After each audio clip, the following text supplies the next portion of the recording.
Hospital Universidad de Carrión como médico asistente.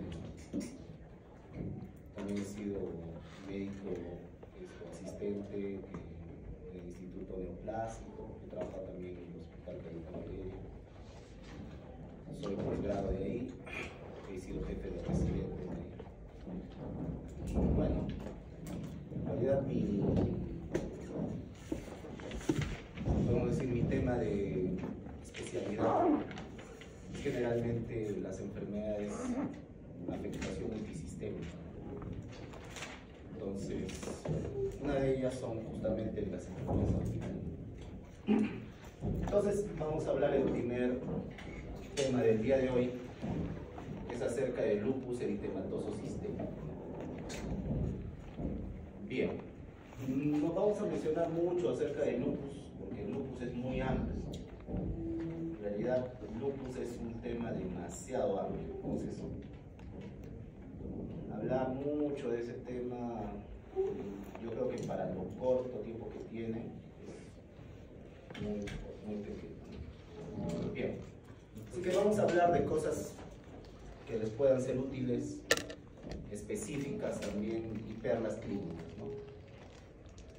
Entonces, algunas generalidades que obviamente ya deben saberlas.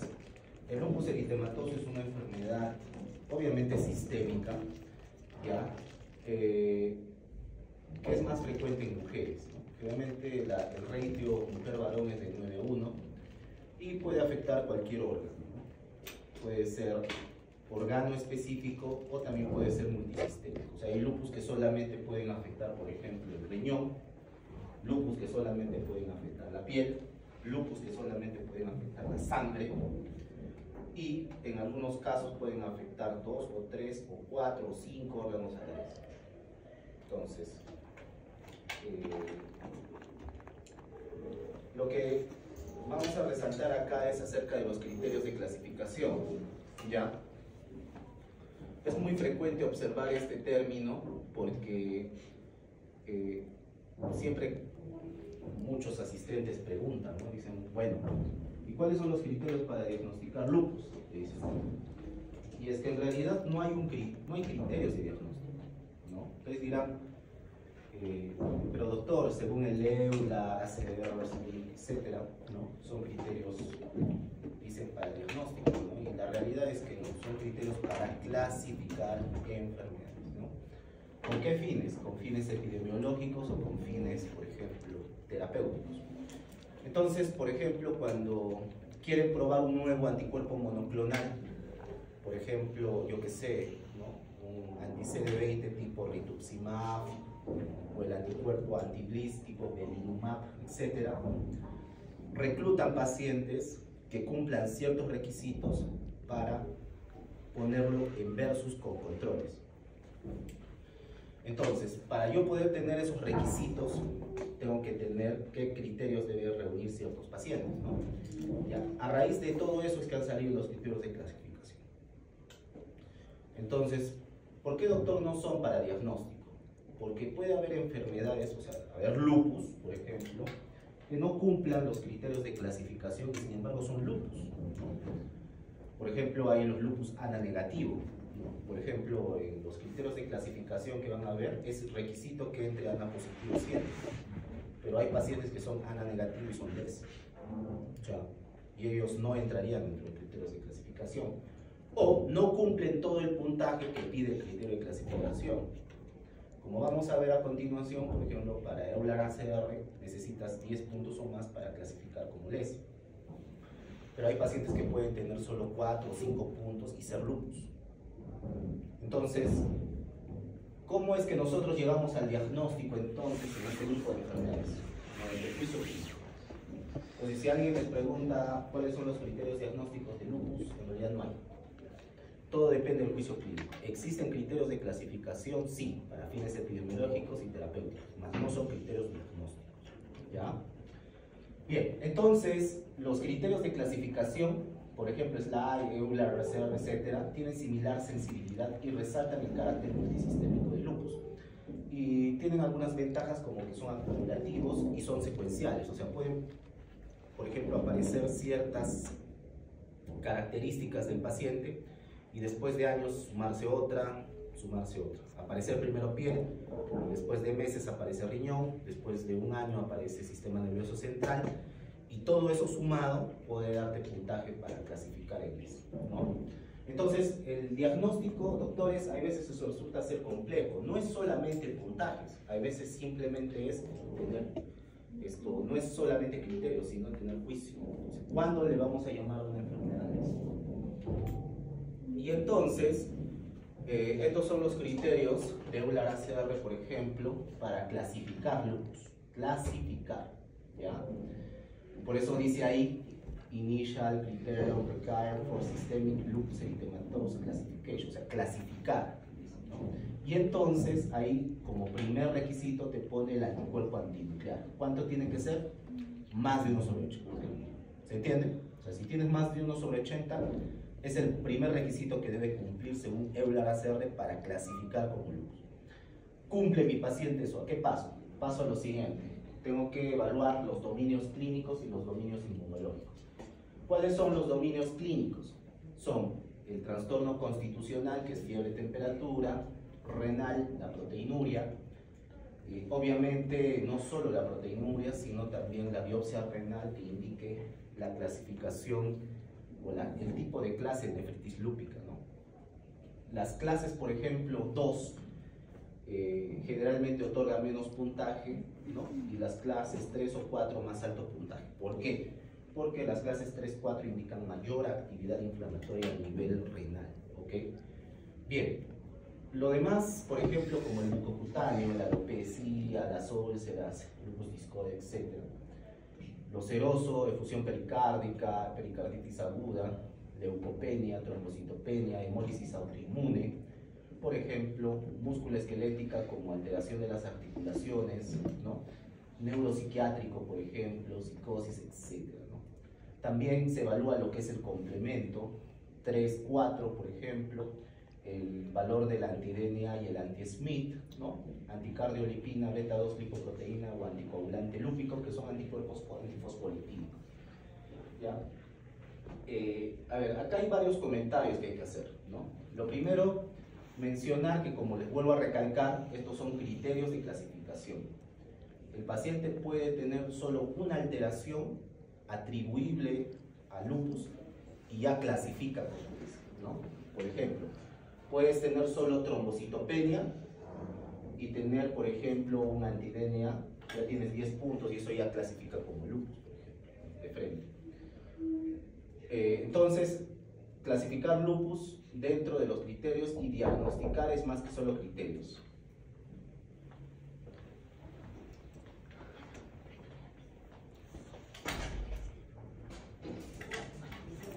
Ya tarde ya, yo ya empecé.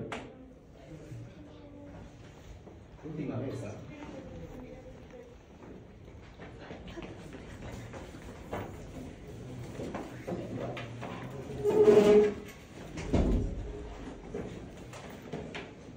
Bien. Entonces, eso sería el primer comentario. El segundo comentario va en relación a la crítica que hacen en relación a los criterios de dominio inmune. Por ejemplo, la presencia de estos anticuerpos. Ya, esto es cultura general. Cualquier médico debería saber que los anticuerpos antilupus, por ejemplo, que son específicos, se les llama específicos porque son frecuentes, o sea, casi muy frecuente que se encuentren solo en esa enfermedad. Ahora, ¿cuánto es la probabilidad de que un paciente tenga LES, por ejemplo, con hallazgos de anti-SMIT? Es más del 95%. En cambio, un anti-DNA es del 94%, ¿ok? Pero nunca es 100%, ¿no? O sea, ¿qué significa? Que puede haber un 4 a 6% de pacientes que no tengan esos anticuerpos y no son lupus.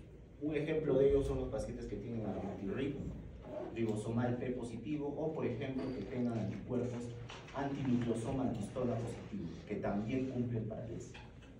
Entonces, eso de que les van a decir cuántos puntos y eso es para clasificar. En la vida real, si quieres llegar al diagnóstico, tienes que aplicar tu juicio, tu estrategia, ver qué cuadra con el paciente, etc., ¿no? O sea, tener otras cosas en mente, ¿no?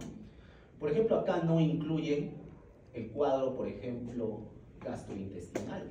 Los pacientes que, por ejemplo, pueden tener pancreatitis por LES o también vasculitis intestinal por LES no están considerados ahí. Y pueden tener lupus y tener vasculitis y ser lupus, ¿no? Entonces, se dan cuenta que es muy limitado, o sea, toma varias cosas, pero hay cosas que escapan, ¿no? Por ejemplo, de la definición. ¿Ya? Entonces, hacer el diagnóstico de lupus, doctores, no es solamente clasificar y ver qué puntajes me cumplen, ¿no? O sea, tienes que tener conocimiento y juicio clínico de saber cuándo, a qué enfermedad vas a enfermar lupus. Obviamente, después de haber excluido otras patologías, ¿no? Bien. Siguiente punto.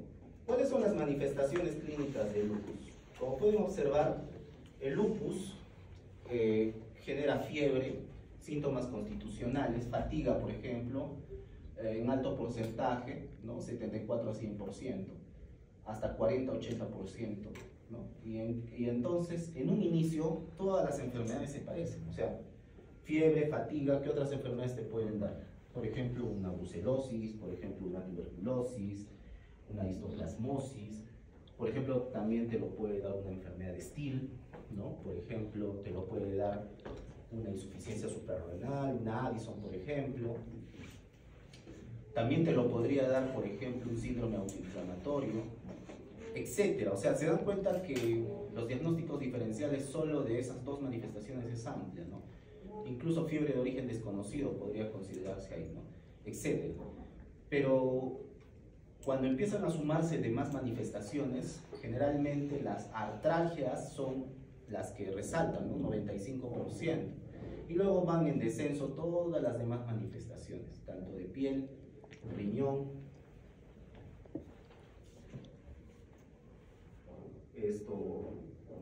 pleuresía, efusión, neumonía, cardíaco, linfadenopatía, hepatocelulares.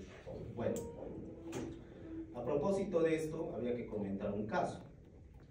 Hay un paciente que estuvo hospitalizado en el servicio de neumología, era una practicante de enfermería, y ella debuta con el síntoma de neumonía. Empieza así, neumonía. Entonces, como estaba en infecto y el ladito estaba en neumo, pensaban de que pues la chica había capturado una neumonía, ¿no? Tenía 23 años y tenía neumonía bilateral, ¿no? Dijeron que podía ser una neumonía típica, TB también. Bueno, el neumólogo siempre piensa que todo es TB, eso es novedad, ¿no? Piensan que es eso, ¿no? Neumoteoría. Y también piensan de que podía ser algo infeccioso adquirido como una infección por masa, ¿no? Eso pensó el. Entonces, ¿qué pasó? Le dieron de tratamiento, ¿no? Le pidieron becas por 1000, todo negativo. Le pidieron cultivos, todo negativo. Había hecho un poco de serositis o efusión. Le punzan, sacan líquido, un poco ceroso, medio purulento. Dijeron, ah, no, esto es empiema. Le dan tratamiento con mero banco. Le añaden trimetropina al tratamiento. La chica no mejora, empieza a empeorar, ¿no? Ellos se empecinan en que es infeccioso, ¿no? Hasta que conocemos el caso, yo por chismoso, ¿no? y encuentra una anemia. Le pide un examen de laboratorio, que es un test de Coombs, y sale positivo, ¿no? Que obviamente odiaron, porque como no tenía criterios hemolíticos, dijeron que eso no significaba nada, ¿no? Pero después se van a dar cuenta que eso significa mucho. Después le pidieron un ANA, salió 1/40, ¿no? Y dijeron que eso no era lupus, ¿no? La misma reumatóloga dijo que no era lupus, ¿no? Sin embargo, cuando le piden el ENA, sale antirribosomal P positivo, alto. Entonces, con Coombs positivo, hallazgo de neumonía ahí, que no es ocasionado por una infección, la probabilidad de LES era intermedia alta, ¿no? Entonces, pero no cumplía, doctor, para clasificar. Claro, es que si ustedes van a pensar en clasificar las enfermedades como si fueran papas, se van a equivocar, ¿no? Porque a veces, como ven, las papas pueden ser variables, ¿no? Papa peruanita, hay amarilla, hay papa negra, hay de todo, ¿no? Pero no dejan de ser papas, ¿no? ¿Se entiende, no? Entonces, este paciente lamentablemente fallece, ¿no? Incluso no se le dio el tratamiento para... Obviamente el diagnóstico era lupus, pero era un lupus con manifestaciones no de clasificación, sino con juicio clínico. Imagínense que a 2 servicios, tanto de neumo como de infecto, incluso reumato se les pasó. Entonces, el diagnóstico de Les, chicos, no es tan fácil, ¿no? Ya, claro, fácil es una mujer con artralgia, rash, serositio, cualquiera lo diagnostica, ¿no? Hasta el portero. Pero cuando tengan casos así, obviamente demanda bastante lectura. Entonces ya después, obviamente haciendo las revisiones, se van a dar cuenta de que el lupus puede dar múltiples manifestaciones en todo su esplendor, ¿no? Como pueden observar acá. Y tener estas manifestaciones, ¿no? Por ejemplo, en los pacientes. Quiero que observen esta mano. ¿Ya? Este es un tipo de artropatía que es característica del lupus, ¿no?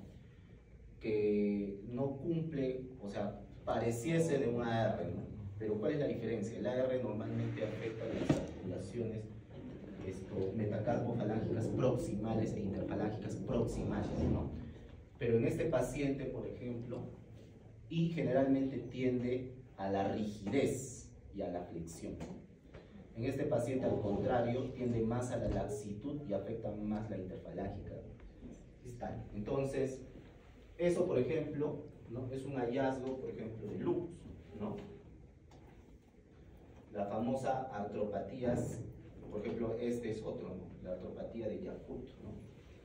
Que es característico de lupus, ¿no?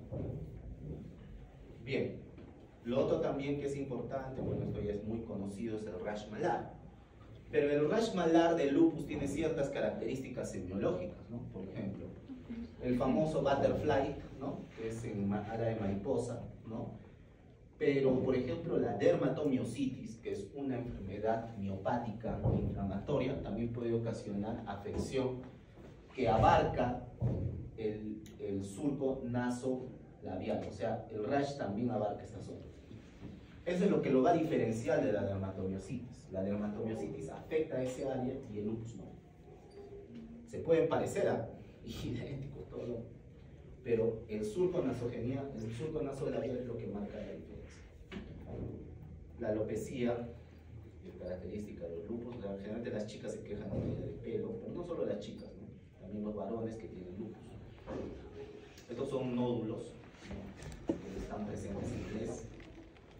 Estas lesiones, por ejemplo, que son lesiones eritematosas, hay veces tipo placa o, por ejemplo, pápulas, que las diferencian, por ejemplo, también de la dermatomiositis. La dermatomiositis, por ejemplo, ocasiona lo que es las pápulas de Gottro.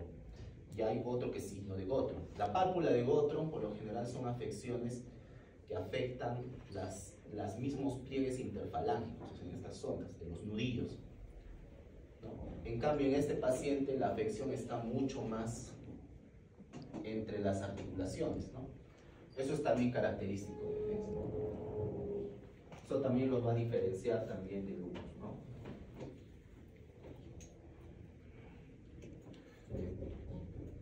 Estas son otras manifestaciones de lupus. ¿Esto qué es? Esto es una resonancia en secuencia T2. Lo que es blanco es el líquido cefalorraquídeo, ¿no? Pero entre el medio está la médula y hay un blanco dentro de la médula. Esta es una lesión desmielinizante. Es una mielopatía longitudinal extensa en un paciente con lupus, ¿no? Bien, que también se observa aquí. A veces son confundidas con mielitis transversas, ¿no? Pero antes de hacer ese diagnóstico, obviamente hay que descartar secundarismos, en este caso lupus, ¿no? Este es otro hallazgo, por ejemplo. Esto es una lámina periférica y lo que ustedes pueden observar que señala, por ejemplo, la flechita amarilla, que es esta célula que se encuentra con forma de casquito, ¿no? Eso se denomina esquistocito. El esquistocito es un hallazgo de anemia hemolítica microangiopática. ¿Qué es el microangiopatismo? La microangiopatía es un cuadro en el cual hay una destrucción mecánica de la célula, ¿me entienden? Pero eso es ¿por qué? Porque en la misma vasculatura puede haber un trombo, puede haber una rigidez tan extrema que hace que se rompa la célula, ¿no? Es como que ustedes, por ejemplo, están en un río caudaloso, ¿no? Y ustedes, por su ignorancia, se ponen, ¿no?, en una balsa remando, ¿no? ¿Y qué va a pasar? Que el río te va a tragar, ¿no? Vas a chocar con las piedras y te vas a descuartizar. Eso mismo pasa con los glóbulos rojos cuando se someten al torrente sanguíneo, con obstrucciones, trombos o la misma rigidez vascular ocasionada por el lupus, ¿no? En este caso, esas células es parte de un cuadro que se llama anemia hemolítica microhepática en el contexto de una púrpura trombocitopénica trombótica, ¿no? Bien, siguiente.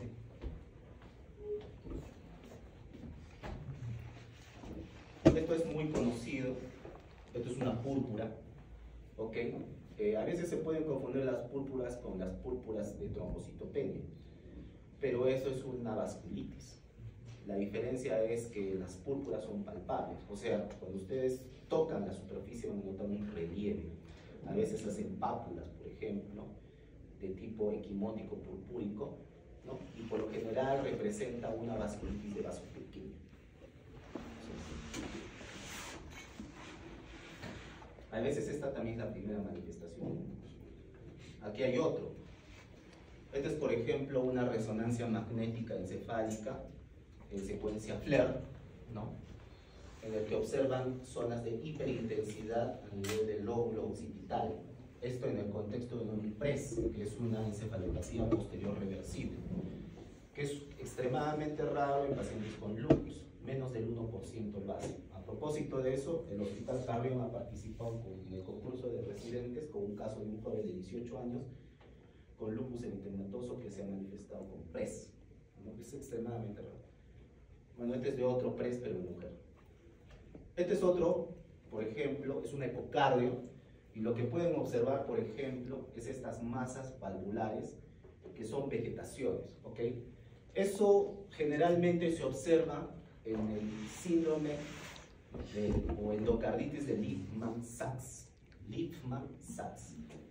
¿Ya? Se llama un tipo de endocarditis no bacteriana en el cual se genera este tipo de vegetaciones a nivel de las válvulas, ¿no?, del corazón. A veces se asocia a valvulitis, a veces a síndrome antifosfolipídico secundario. Por último esto, ¿no?, que es parte de una anemia hemolítica autoinmune en un paciente con lupus, así como normalmente, por ejemplo, se observa cuando se le pone a nivel del tubo de ensayo y se hace el test de Coombs, por ejemplo, y precipita parte de Coombs positivo en una anemia hemolítica. A propósito de eso, cuando ustedes tengan un Coombs positivo, ¿no?, hasta demostrar lo contrario, eso indica autoinmunidad. ¿Ya? Eso no es que indique anemia hemolítica autoinmune, ya bórrense de su mente eso. Puede ser, sí, pero lo que les dice es que hay algo autoinmune definitivamente y hay que indagar qué es, ¿no? No hay que dejarlo de pasar.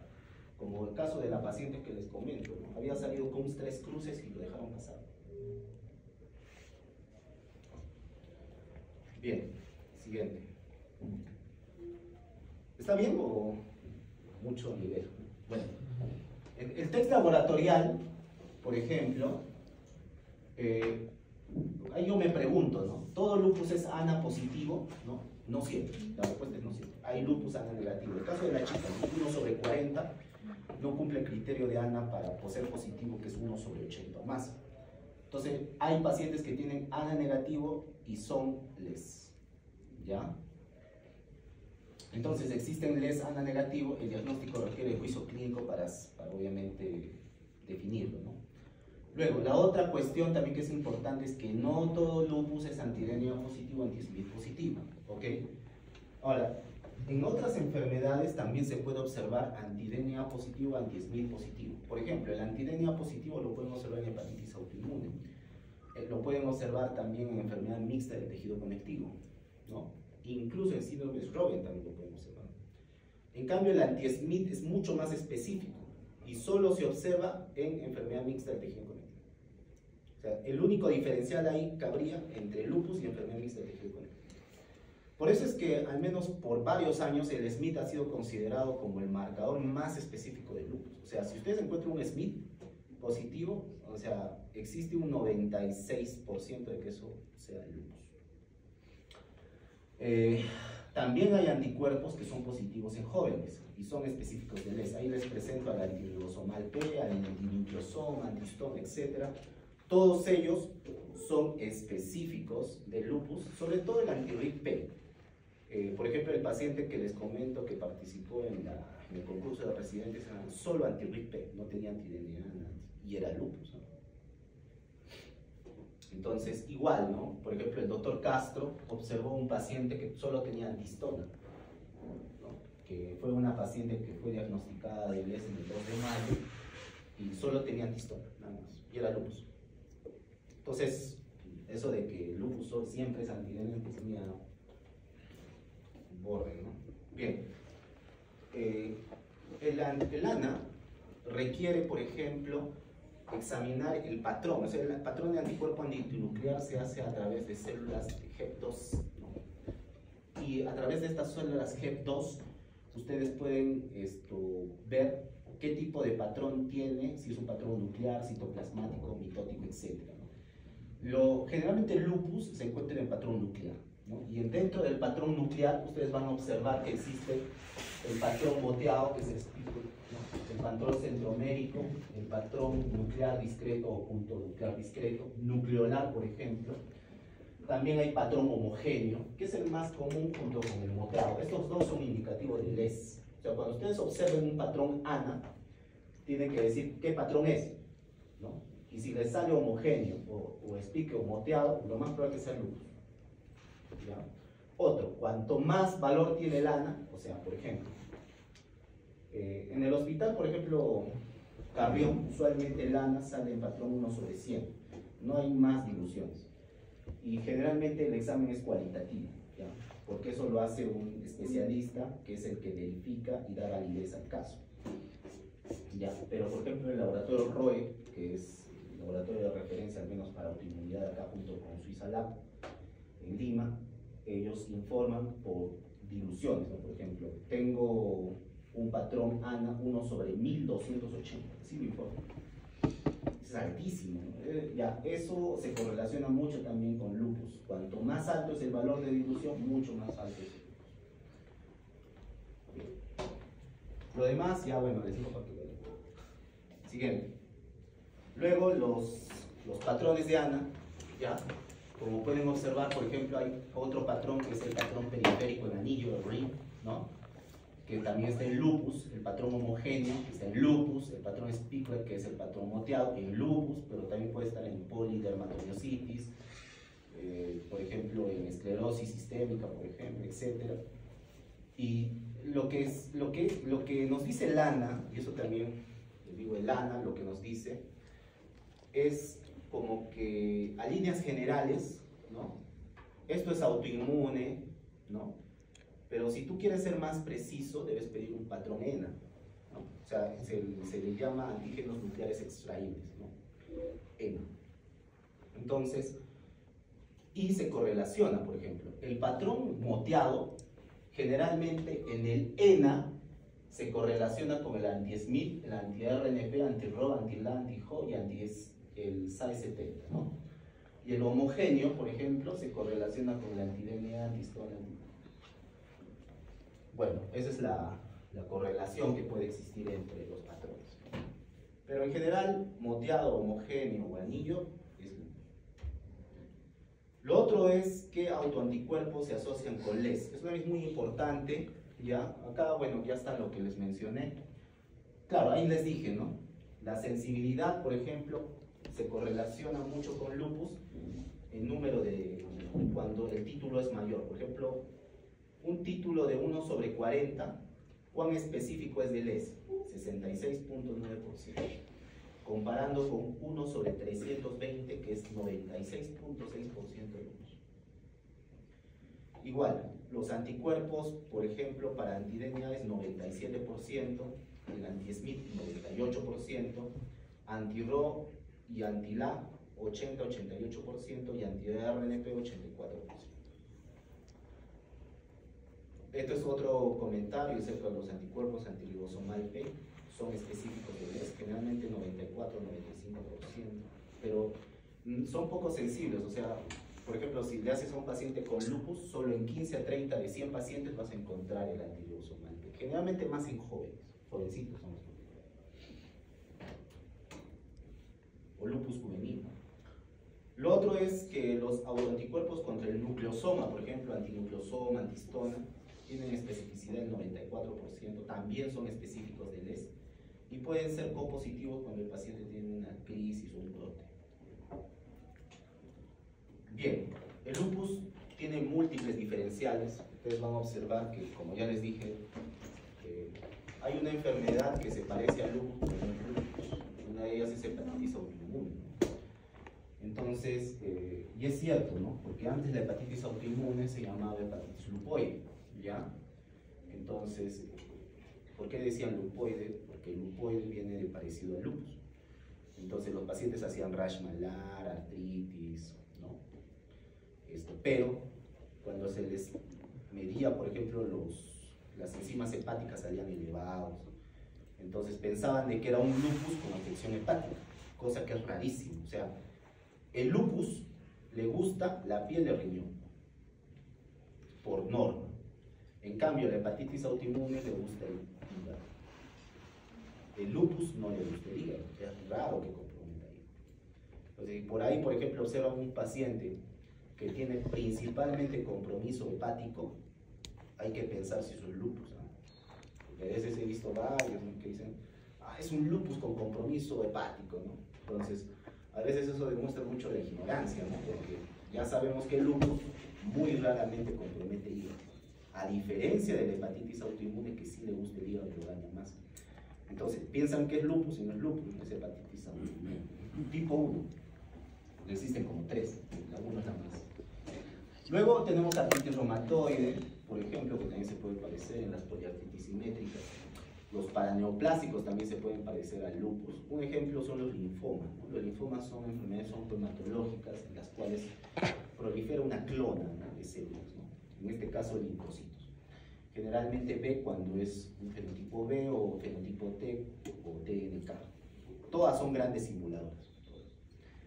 Y me hace acordar a un caso también que observamos ya cuando estaba en el hospital Cayetano, de una paciente mujer que tenía adenopatías y tenía ANA positivo, ¿no? Tenía CUS positivo, tenía todo, pero cuando le hacen la biopsia de ganglio sale el linfoma B de alto grado.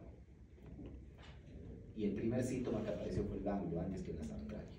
Entonces mandó primero el que atacó, ¿no? O sea, el ganglio, o sea, y tenía hepatoespleria y todo. O sea, era un linfoma que se parecía a un lupus. Y las infecciones que son grandes simuladoras, ahí tienen la sífilis, el HIV, que también siempre a todo paciente con artralgia, también tienen que pedir HIV cálidos, y hepatitis B.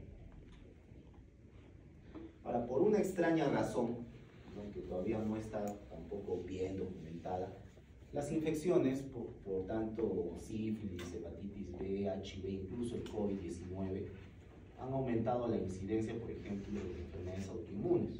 O sea, todo esto del COVID, la pandemia, el ISCAR, todo eso, ha cambiado, podemos decir, la epidemiología, ¿no? Por lo que me comentan al menos los doctores, doctor Lazarte, bueno, gente que ya está más antigua ahí, me dice que antes no observaban mucho enfermedades autoinmunes, ¿no? Ahora todo eso ha cambiado y cada semana siempre hay un paciente con enfermedad autoinmune en todo el piso. O sea, hay algo, una dermatomiositis, o sea, siempre hay algo, ¿no? Entonces, tal vez algo han influido, ¿no?, el COVID, que ha modificado, por ejemplo, el tema de las autoinmunes, ¿no? Y por último, el tratamiento, ¿ya? Entonces, lo que tienen que acá llevarse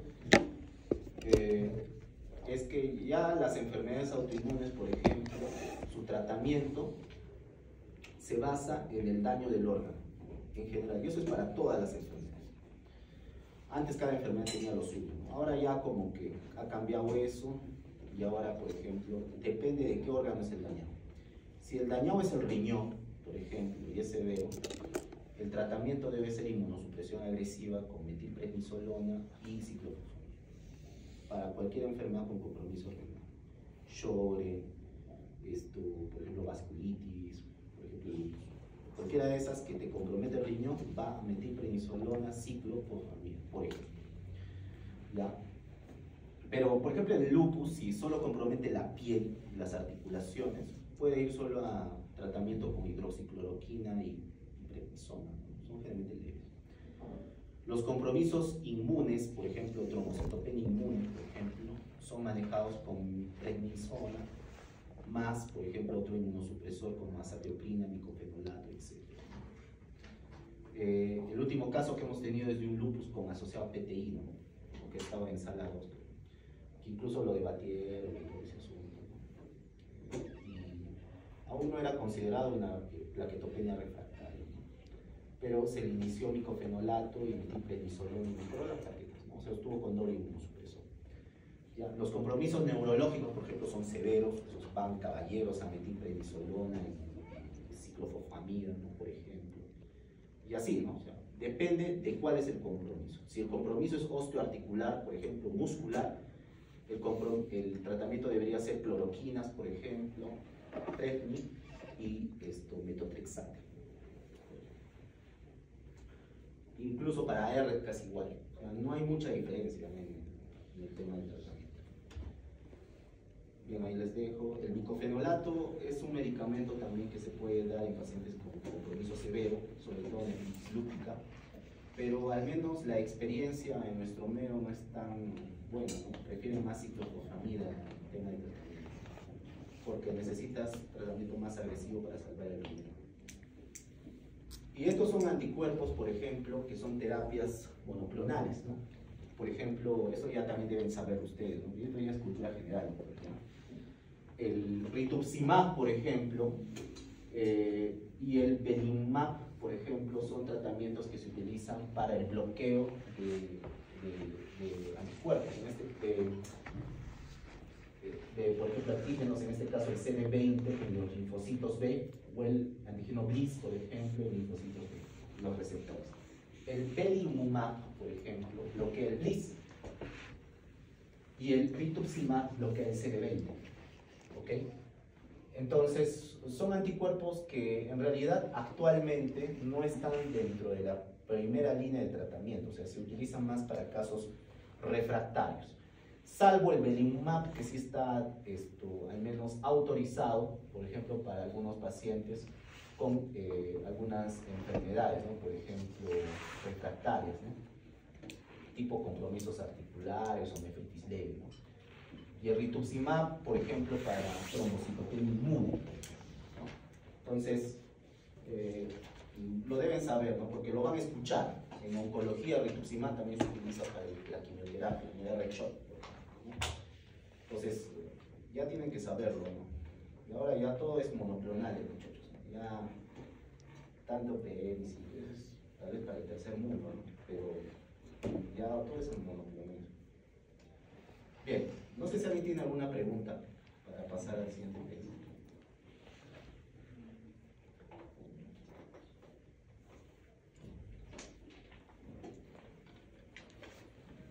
Muy 12. Tengo calor.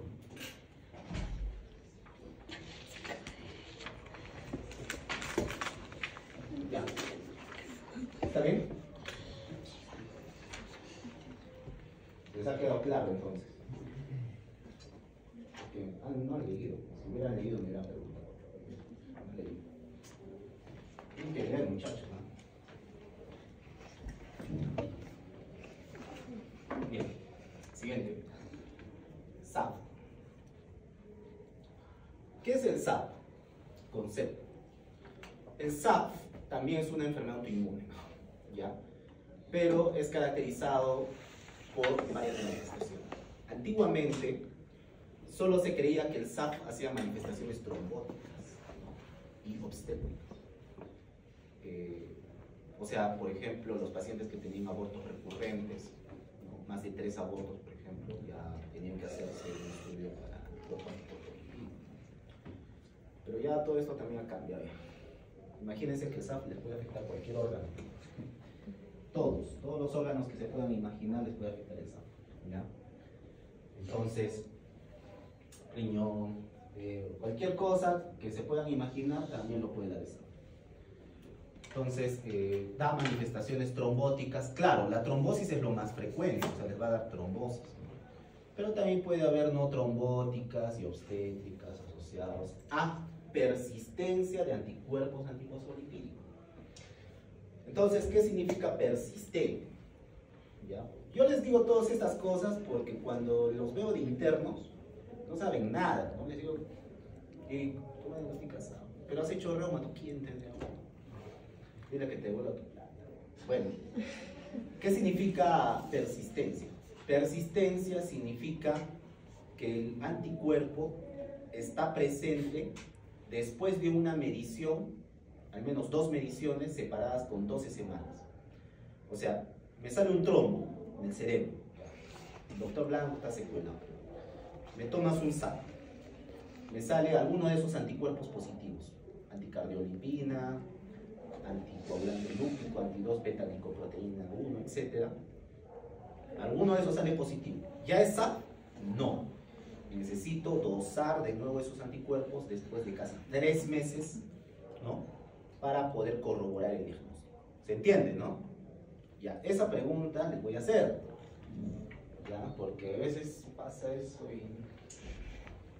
¿Ya? Entonces, el concepto de SAP se define como el síndrome asociado a persistencia de anticuerpos en sangre. Doctor, ¿puede haber SAP cero negativo? Sí puede. O sea, puede haber SAP con anticuerpos negativos. También. Ya, hay. Ya, pero eso es raro, muy raro.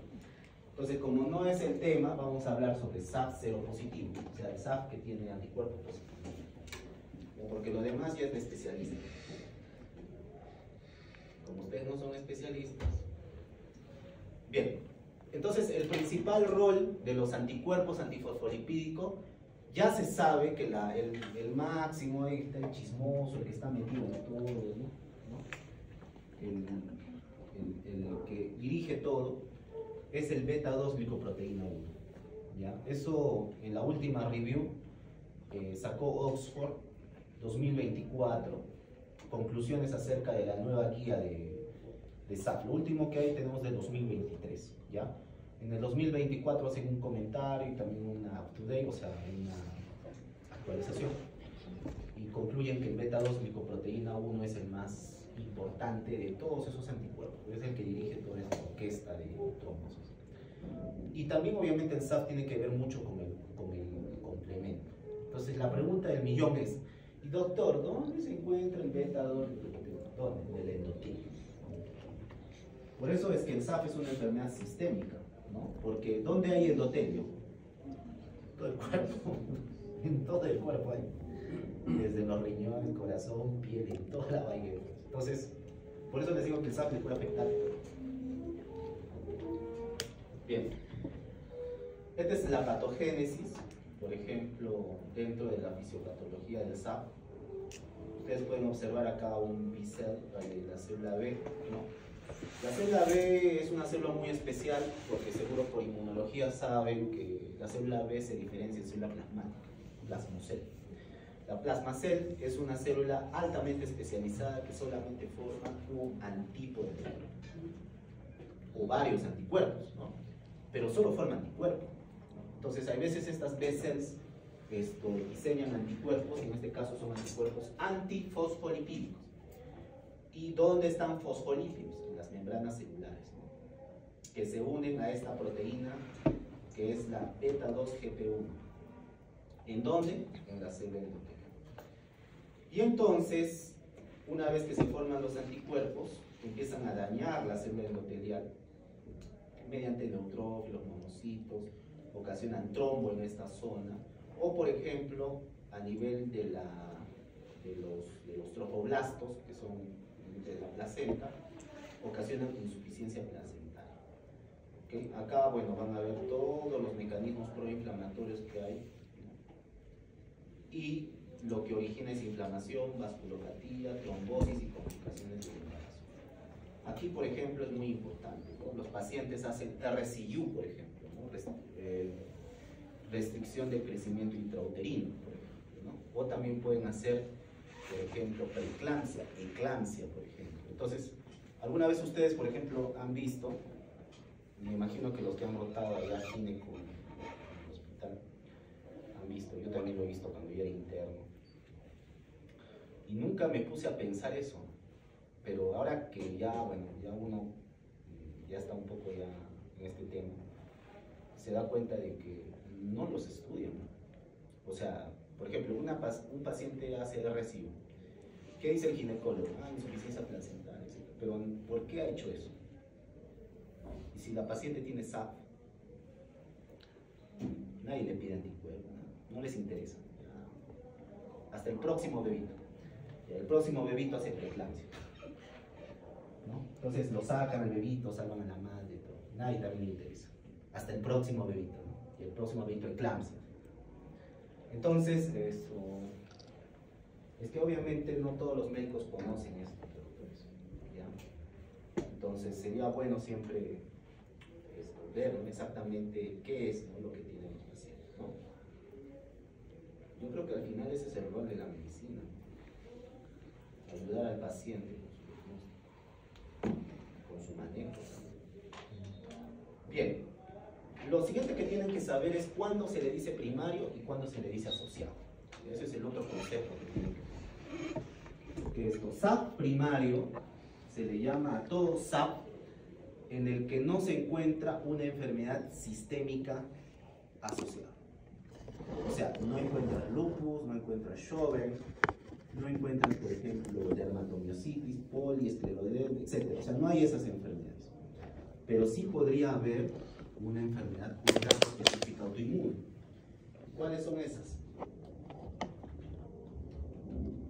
Uy, ¿dónde está mi idiota?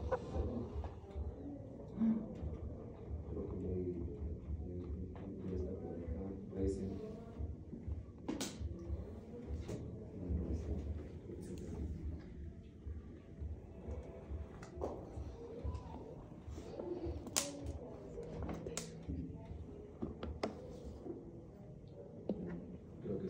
Bueno, ¿cuáles son las enfermedades organoespecíficas asociadas?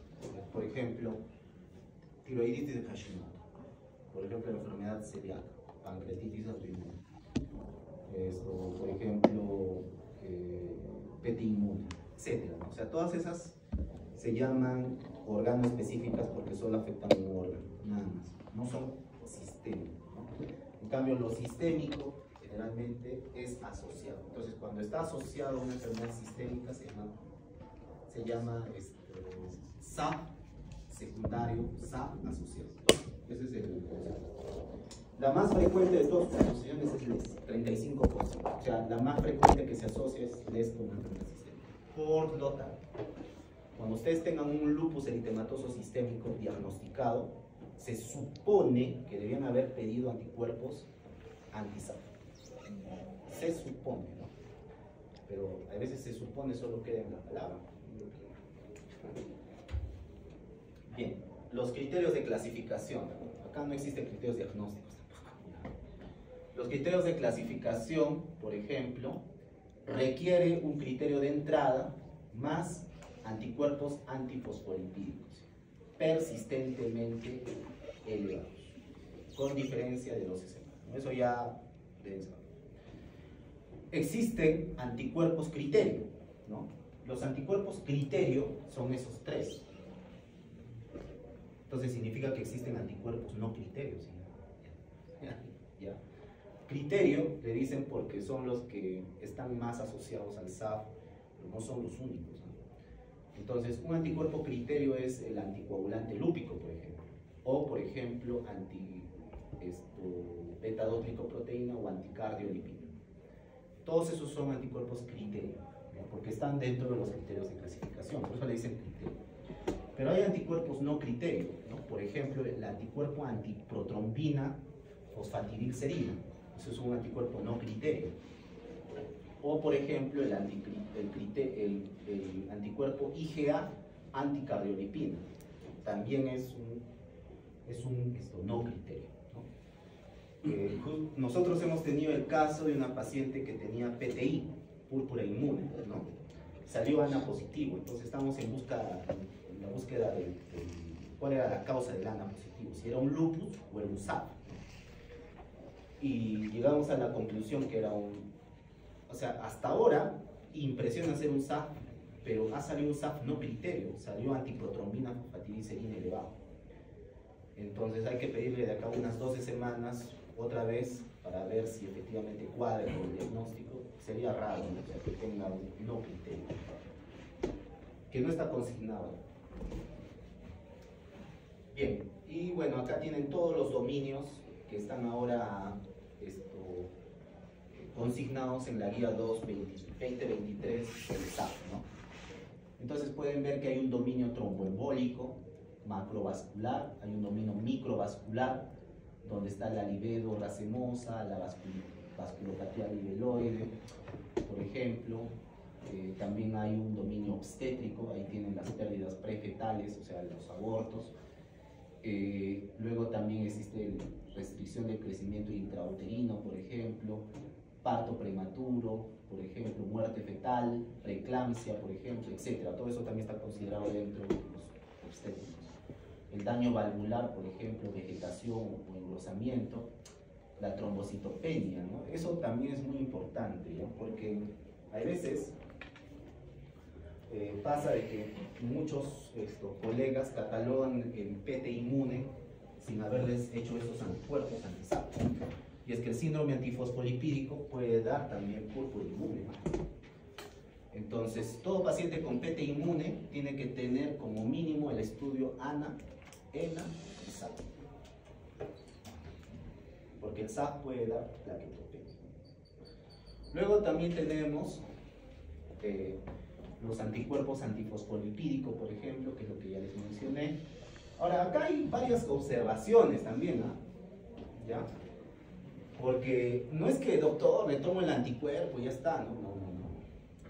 Hay que saber cuándo y cómo tomarlo. ¿Ya? Yo también me acuerdo, bueno, como tenía todavía poco expertise, entonces era residente. Teníamos un paciente que había hecho un trombo de la vena porta. Y yo le pedí anticuerpos antifosfolipídicos, porque dije, bueno, parece que puede ser un SAP, ¿no? Y salió positivo el anticoagulante lúpico, ¿no? Y estaba alegre, ¿no? Tengo un paciente con SAP, todo eso. Y yo me acuerdo porque el R4 de hemato me cuadra, ¿no?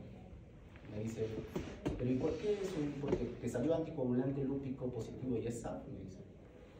Es que es probable, ¿no? Hay que ver que en 12 semanas se cumpla, ¿no? Me dice, ¿en qué momento le has tomado? Me dijo, ahí, se le tomó después de haber iniciado la anticoagulación, está mal, me dice.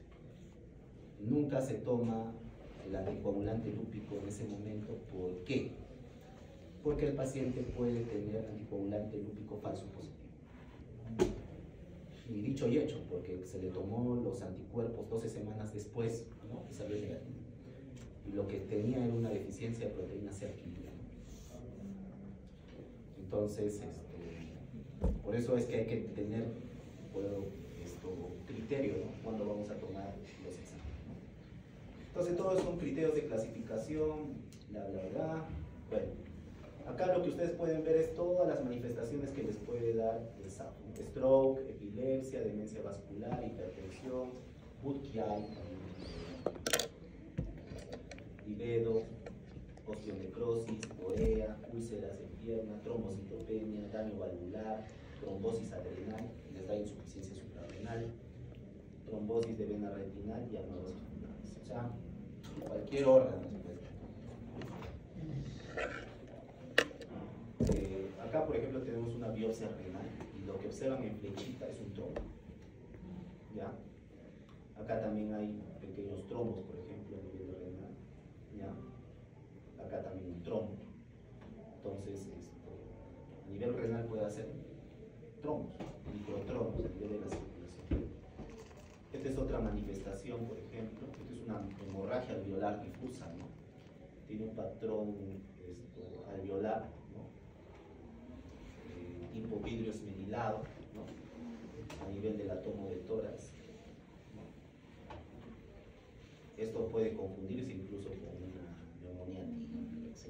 pero es una hemorragia anular difusa. También te lo pueden dar. Yo llegué solo a observar una vez esto, en un paciente joven de 21 años que se murió, lamentablemente. Hizo plaquetopenia severa, llegó hasta 2000, empezó a hacer hemoptisis, y cuando le toman la placa tenía muy parecido. Entonces después se confirmó que era SAF. Era un SAF que había hecho PTI y había hecho hemorragia. Hay manifestaciones como el CAPS, que es el síndrome antifosfolipídico catastrófico. ¿Ya? Es un cuadro de muy alta mortalidad, donde hay trombosis diseminada, ¿no? Lo que le llaman tormenta trombótica. O sea, todo se vuelve trombo. Y el paciente hace falla multiorgánica y muere. Los pocos casos que han sobrevivido, ¿no?, en estos pacientes generalmente han sido tratados con plasmaféresis, incluso pulsos de metilprednisolona, ciclofosfamida, etc., para poder detener y anticoagulación. Tiene alta mortalidad. Mi persona hasta ahora no he observado, pero está descrito en el... Bien, vamos con los test diagnósticos. El diagnóstico más importante que se tiene que hacer es el famoso, o sea, primero testear si el paciente tiene anticoagulante lúpico. ¿Por qué le dicen anticoagulante lúpico? Porque in vitro anticoagula, o sea, prolonga el tiempo de tromboplastina, el TTP, que es lo que llaman anticoagulante. Pero in vivo, en una persona lo que hace es trombosis. ¿Ya? Entonces, ese término de anticoagulante lúpico es solamente in vitro. In vivo hace trombosis. ¿Ya? Entonces, lo que se sugiere es hacer un test de cribado, confirmación y mezcla. ¿Okay? Ese orden. El cribado es el test de inicio para ver si es que el paciente tiene prolongación, ya sea del TTPA, ya sea, por ejemplo, del veneno de la víbora de Russell, ¿no? Y como mínimo tiene que ver dos pruebas, ¿okay?, que te indiquen ser positivo. Después de eso pasamos a lo que es el test de confirmación, ¿no? Y por último al test de mezclas. ¿Qué es el test de mezclas? El test de mezclas es una prueba en la cual se mezcla el plasma del paciente con el plasma del enfermo y se ve si se corrige o no se corrige el tiempo de tromboplastina. Si se corrige significa que es deficiencia, pero si no se corrige es que hay anticuerpo dirigido contra los factores de coagulación. En este caso hay presencia de anticoagulante, o sea, lo confirma. Por eso es una prueba de tipo confirmatorio, ¿no? Bien, va en esta secuencia que les dije, ¿ya? Bien, lo otro es las guías para anticuerpos, detección, por último, cómo los anticuerpos se manifiestan en diferentes condiciones clínicas. Por ejemplo, en individuos sanos, por ejemplo, la presencia del anticoagulante lúpico puede estar en un 5% como máximo, 5% de anticardiolipinas y beta-2 glicoproteína 3%. Pero por ejemplo el lupus, que es lo que les comento, hasta 34% de los pacientes pueden tener anticoagulante, 44 anticardiolipina y 19 beta-2 glicoproteína, que es el más alto de todos. Por eso les digo, si un paciente tiene lupus, tiene que buscar anticuerpos antifosfolipídicos. Y al revés, ¿no? Si ustedes documentan antifosfolipídicos, ¿qué tienen que buscar? Lupus.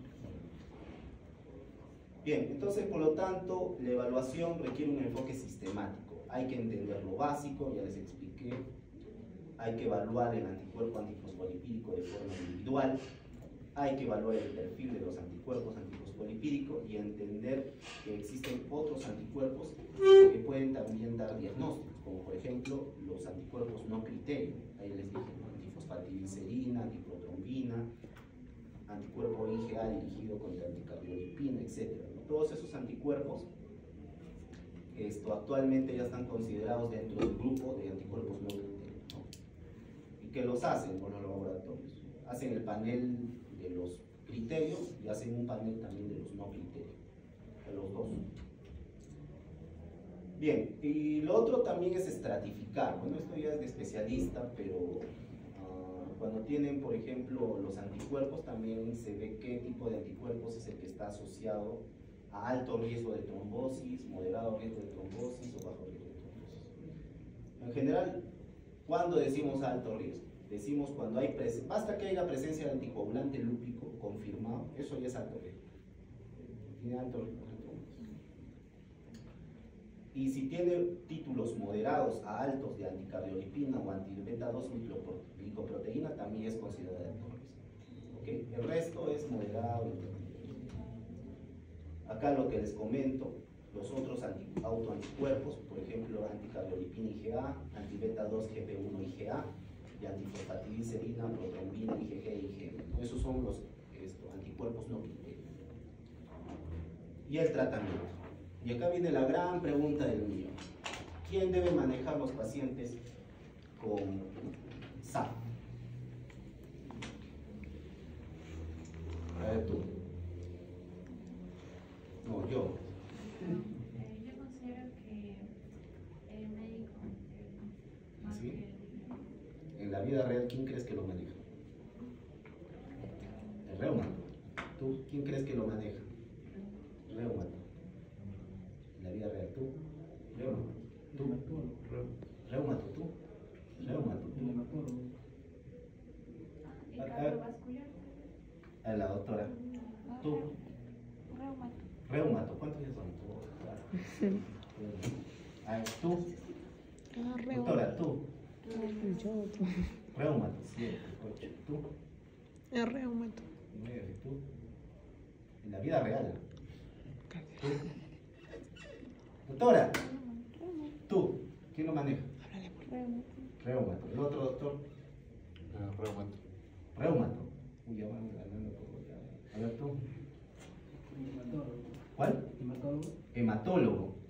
Mucha, mi esposa estaría orgullosa de ti, ¿no? ¿Verdad? ¿Tú? Doctora. Hematólogo. Y en la vida real lo maneja el hematólogo. El hematólogo. ¿Y por qué? ¿Qué les he dicho del SAP? Así es, trombosis. O sea, en la vida real quien maneja a estos pacientes es el hematólogo, no el reumatólogo. Porque principalmente, ¿por qué vienen estos pacientes? Por todo. Entonces el hematólogo es quien... Bueno, mi esposa es hematóloga, ¿no? Por eso es que maneja a todos estos pacientes. Entonces, en la vida real. El reumato dice SAP, ya, interconsulta hemato. Las plaquetopenias, las trombosis, todo lo maneja él. ¿Y por qué? Porque es el trombo la principal manifestación, ¿no? Entonces, bueno, ahí pueden observar múltiples estudios en relación a la terapia anticoagulante, ¿no? Entonces, generalmente el tratamiento anticoagulante que se utiliza hasta el momento es warfarina. ¿Ya? Por ahí quería meterse los ACOX, ¿no? Los que son los anticoagulantes, no los orales, querían meterse de metiches, ¿no? Pero no hay suficientes estudios de buen nivel que digan que pueden ser usados, ¿ya? Entonces, hasta el momento de hoy, el tratamiento de elección son warfarina. Y el INR que debe ser controlado debe estar entre 2 y 3. Y en algunos casos excepcionales entre 3 y 4. ¿Ya? Bien. Bueno, warfarina o acecumarol. Sí. Los pacientes normalmente son personas que tienen, bueno, antiguamente sí que ahora se manifiesta en general, ¿no? Pero eran personas que pues no podían tener bebés, pérdidas, así. Hasta donde tengo entendido, la warfarina es liposoluble, entonces, cuando la paciente está gestando, ¿va a continuar con el tratamiento? Ya fue. Por eso que así intenta quedar embarazada, o sea, no va a poder, no puede tener hijos. O En se general, puede sustituir por un anticoagulante oral directo. Eso es muy buena pregunta. Eso es todo un capítulo de SAFI, ¿no? Gestación. En general, la warfarina es teratogénica, ¿ya? Por lo tanto está contraindicada en cualquier momento de la gestación, ¿ya? Sobre todo al inicio. Entonces, doctor, ¿qué hacemos? Esa es la gran pregunta. Usualmente en esos casos se utilizan otro tipo de anticoagulantes, ¿ya? Del grupo de las heparinas. Por suerte, las heparinas han ido evolucionando y entonces hay formas parenterales y en algunos casos se utiliza aspirina, ¿no? Para el tratamiento.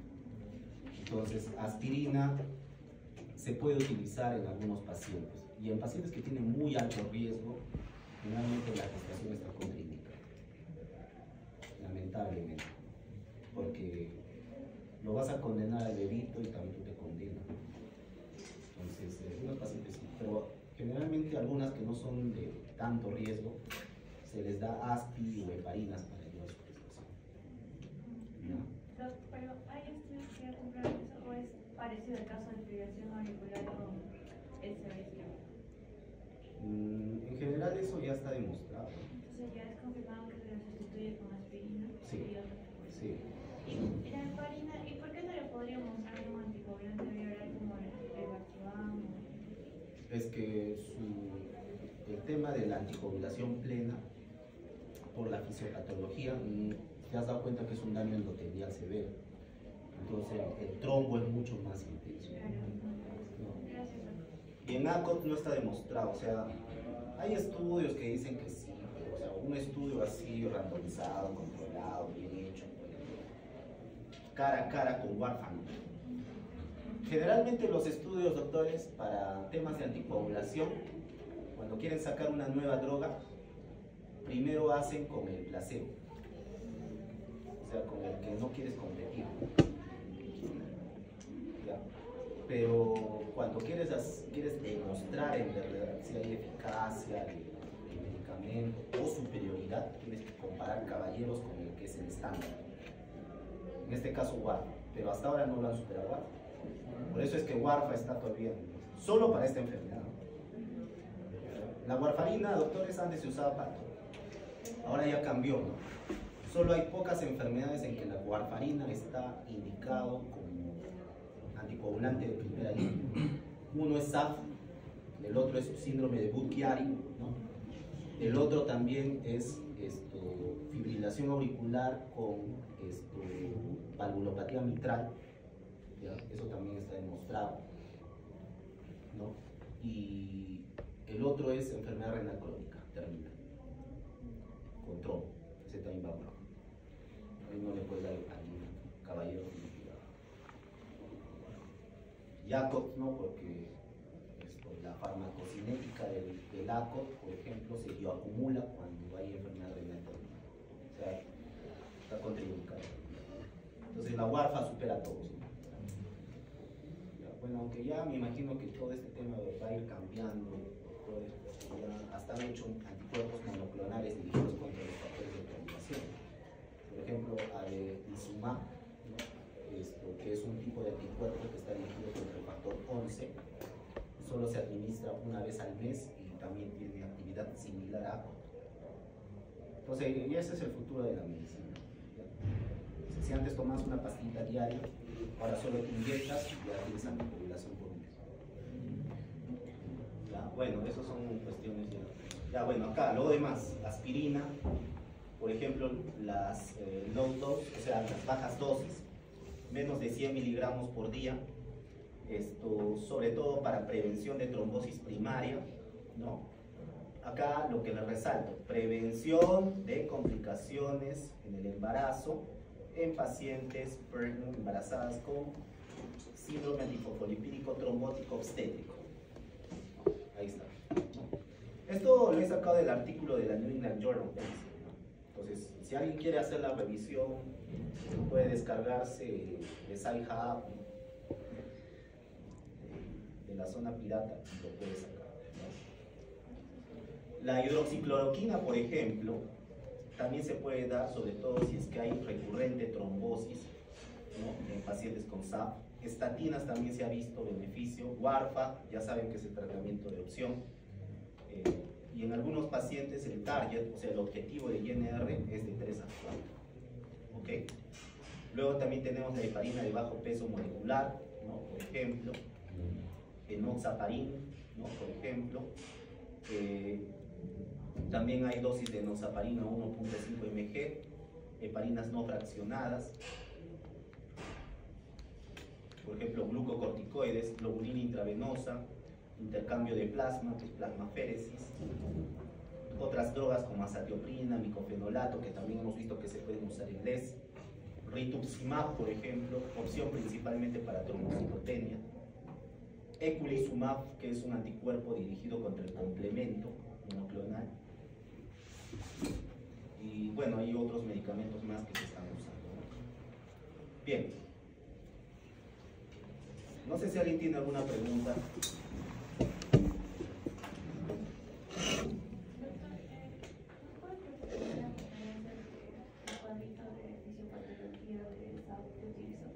Sí, es New England Journal. Pero ¿cómo lo busco? Ah, ya, acá está.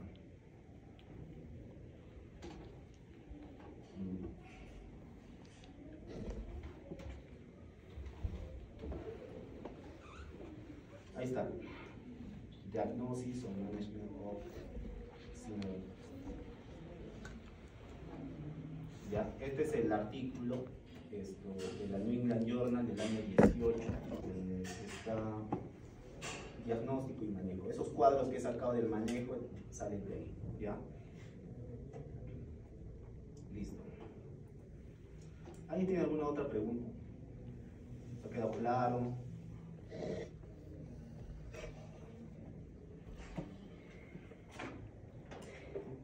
¿Quién es el delegado? A ver, creo que descarga las diapositivas.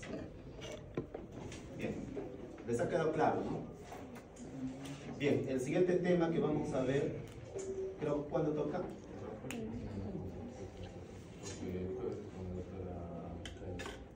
¿Así? ¿No era primero Calle y luego venía yo? Por eso, el anterior jueves fue con la doctora Calle. El día martes es con usted, creo que el próximo jueves es con la doctora Calle otra vez. O sea, pasó mañana. Ajá. Me confirmas eso porque el jueves de ahora no voy a poder. Ya me avisas, ¿sí? Porque tengo guardia en el hospital. Con las puras. El martes. ¿Ya? ¿Alguien tiene alguna otra pregunta? Ya lean. El siguiente tema que vamos a ver es Sjögren.